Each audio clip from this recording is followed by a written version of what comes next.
हर छोटे बड़े अपडेट के लिए सब्सक्राइब करें हापुड़ हलचल को और बेल आइकन दबाना ना भूलें।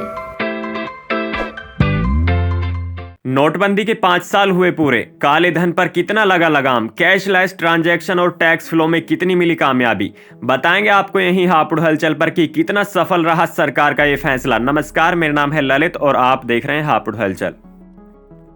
दर्शकों, नोटबंदी के 5 साल पूरे हो गए हैं। साल 2016 में 8 नवंबर रात 8 बजे प्रधानमंत्री नरेंद्र मोदी ने 500 और 1000 रुपए के नोट बंद करने का ऐलान किया था। और प्रधानमंत्री नरेंद्र मोदी ने नोटबंदी के 5 दिन बाद गोवा में अपने संबोधन में कहा था कि मैंने सिर्फ देश से 50 दिन मांगे हैं। 50 दिन यानी 30 दिसंबर 2016 तक का मुझे मौका दीजिए। मेरे भाइयों और बहनों, अगर 30 दिसंबर के बाद कोई कमी रह जाए, कोई मेरी गलती निकल जाए, कोई मेरा गलत इरादा निकल जाए, आप जिस चौराहे पर मुझे खड़ा करेंगे, मैं खड़ा होकर देश जो सजा करेगा वो सजा भुगतने के लिए तैयार हूं। दर्शकों, नोटबंदी के 5 वर्ष पूरे हो गए हैं। साल 2016 में 8 नवंबर रात 8 बजे प्रधानमंत्री नरेंद्र मोदी ने 500 रुपये और 1000 रुपये के नोट बंद करने का ऐलान किया था। इसके बाद देश भर में अफरा तफरी का माहौल देखने को मिला था।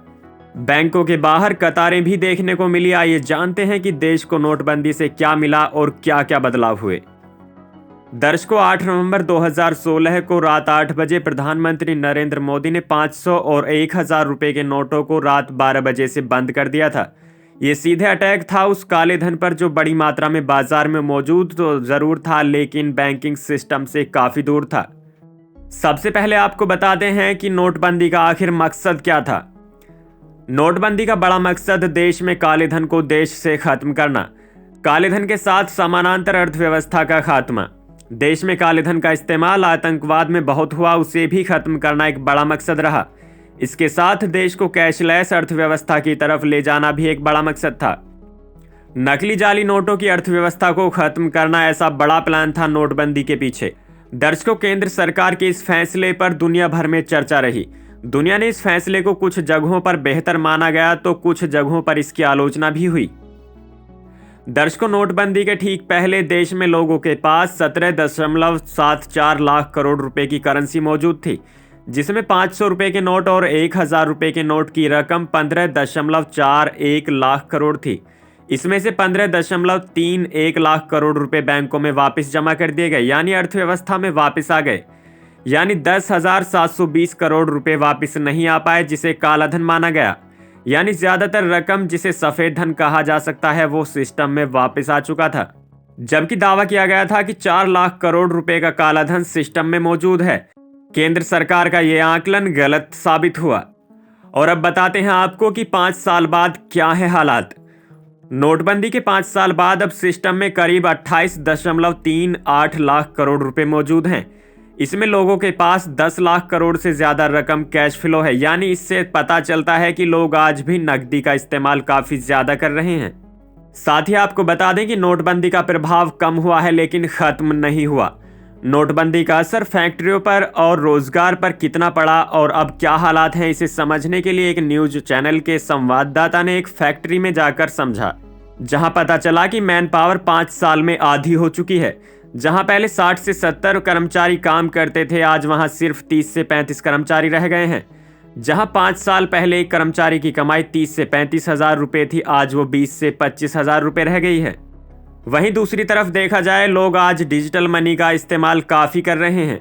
कुछ सालों में 400 से 500% कैशलेस में इजाफा हुआ है। जी हाँ, डिजिटल लेन देन में कितनी सफलता मिली है, इस सवाल का जवाब सरकार के हक में जाता दिखता है, क्योंकि यूपीआई मोड से होने वाले लेन देन का आंकड़ा अक्टूबर 2021 में 100 अरब डॉलर को पार कर गया है। यह इसलिए भी अहम हो जाता है क्योंकि यूपीआई ही लेन देन का एकमात्र ऐसा माध्यम रहा जो नोटबंदी के बाद भारतीय बाजार में आया। ऐसे में इसमें हुई असामान्य वृद्धि वास्तव में शानदार है।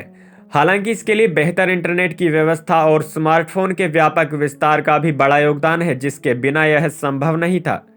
बता दें कि यूपीआई के आने के बाद डेबिट और क्रेडिट कार्ड से होने वाले लेन देन में भी कमी आई है, लेकिन कुल मिलाकर डिजिटल पेमेंट का दायरा बढ़ा है और यह नोटबंदी के पहले के मुकाबले कहीं अधिक मजबूत हुआ है। और दर्शकों, अब बात करते हैं कि क्या नोटबंदी से काले धन पर लगी लगाम। नोटबंदी का ऐलान डिजिटल लेन देन को बढ़ावा देने के मकसद से किया गया था। साथ ही इस फैसले का सबसे बड़ा दावा यह था कि इससे जमाखोरों पर लगाम लगेगी और उन्हें पैसे को बैंकों में जमा करने के लिए मजबूर किया जाएगा। यही नहीं, नोटबंदी के फैसले से कालाधन, चरमपंथ और आतंकवाद पर अंकुश लगाने तक के वादे किए गए थे। नोटबंदी की घोषणा करते हुए प्रधानमंत्री मोदी ने कहा था कि कौन सा ईमानदार आदमी सरकारी अधिकारियों के बिस्तरों के नीचे रखे करोड़ों रुपए के नोटों की रिपोर्ट से या बोरियों में मिलने वाले नोटों की खबर से दुखी नहीं होगा। कुल मिलाकर विचार यही था कि इससे जिनके पास बेहिसाब नकदी थी, या तो वो उसे सार्वजनिक करे या फिर उसे नष्ट कर दे। कुछ लोगों ने इस कदम को भ्रष्टाचार के खिलाफ सर्जिकल स्ट्राइक के तौर पर भी देखा। लेकिन नोटबंदी के फैसले के 2 महीने बाद ही सरकार द्वारा जारी एक बयान में ये उम्मीदें भी खत्म हो गई। जब 2 फरवरी 2017 को अपने बजट भाषण में तत्कालीन वित्त मंत्री अरुण जेटली ने पहला संकेत दिया कि नोटबंदी से बड़े पैमाने पर बेहिसाब नकदी का शुद्धिकरण नहीं हुआ, यानी नोटबंदी का कोई फायदा नहीं हुआ। वित्त मंत्री अरुण जेटली के मुताबिक 8 नवंबर से 30 दिसंबर 2016 की अवधि के दौरान 5.03 लाख रुपए के औसत जमा आकार के साथ लगभग 1.09 करोड़ खातों में 2 लाख रुपए से 80 लाख रुपए तक के बीच में पैसे जमा किए गए थे। वहीं 1.48 लाख करोड़ खातों में औसत जमा आकार 3.31 करोड़ रुपए के साथ 80 लाख से अधिक जमा किए गए थे।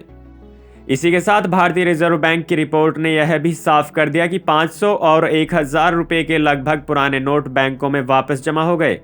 यानी सरकार ने जो उम्मीद जताई थी कि बड़ी मात्रा में काला धन रखने वाले लोगों को इससे धक्का लगेगा, ऐसा नहीं हुआ और करीब करीब पूरा पैसा बैंकों में वापस लौट आया। रिपोर्ट के मुताबिक 500 और 1000 रुपए के 99.3% नोट बैंकों में वापस लौट आए। इस खबर में फिलहाल इतना ही। हापुड़ और आसपास की तमाम अहम खबरों के लिए आप जुड़े रहिए हमारे साथ। हम हैं हापुड़ शहर का नंबर 1 न्यूज चैनल हापुड़ हलचल। नमस्कार। हर छोटे बड़े अपडेट के लिए सब्सक्राइब करें हापुड़ हलचल को और बेल आइकन दबाना ना भूलें।